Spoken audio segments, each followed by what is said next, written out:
Good morning students.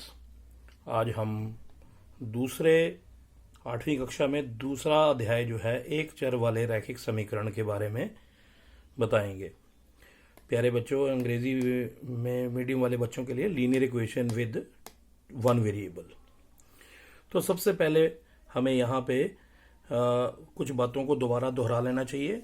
जैसे बीजीय व्यंजक की मैं बात कर रहा हूँ तो 7वीं कक्षा में मैंने आपको पहले ही बताया हुआ है कि चरों और अचरों में मूलभूत संक्रियाओं से बीजीय व्यंजक मिलते हैं। अब आपको याद होना चाहिए कि चर क्या होते हैं और अचर क्या होते हैं। तो प्यारे बच्चों, चरों में हम जैसे आपको बताया था इंग्लिश अल्फ़ाबेट यानी कि X Y Z A B C, उसमें हम अज्ञात संख्याओं को मैंने जब आपको बताया था। और जो चर अचर होते हैं वो संख्याएं होती हैं जो अपना मान नहीं बदलती।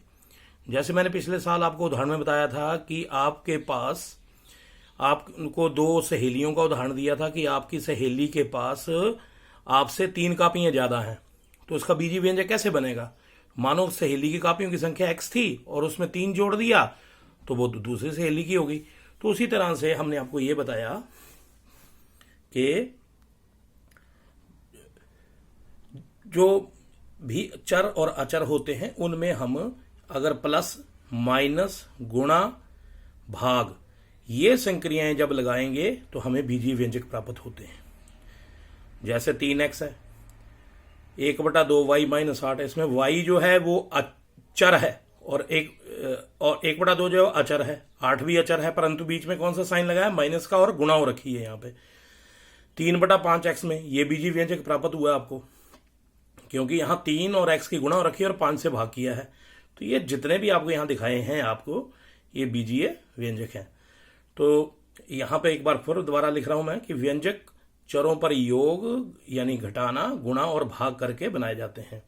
आगे इंग्लिश मीडियम वालों के लिए लिखा है कि we have defined algebraic expressions in 7th class that are obtained by applying fundamental operations plus minus multiply divide on the variable and constants.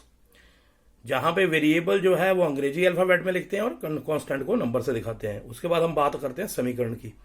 तो समीकरण के बीच में आपको पता बराबर का साइन होता है और बीजीय व्यंजकों में ऐसा नहीं होता। जबकि समीकरण में समता का चिन्ह ये बताता है कि चिन्ह के जो बाईं ओर मान होता है उसको लेफ्ट हैंड साइड बताया था मैंने, और जो चिन्ह के दाईं ओर मान होता है राइट हैंड साइड के बराबर होता है। जैसे मैंने यहाँ पे उदाहरण दिए हैं 4x = 5 25, ये भी एक समीकरण है जो सिर्फ एक ही चर में, और चर यहाँ पे क्या केवल x है। जहां पे 4x = 5 जो है वो लेफ्ट हैंड साइड को दिखा रहा है, 25 जो है वो राइट हैंड साइड को दिखा रहा है, और समता का चिन्ह जो है ये बीच में है। इसी प्रकार ये और उदाहरण हैं।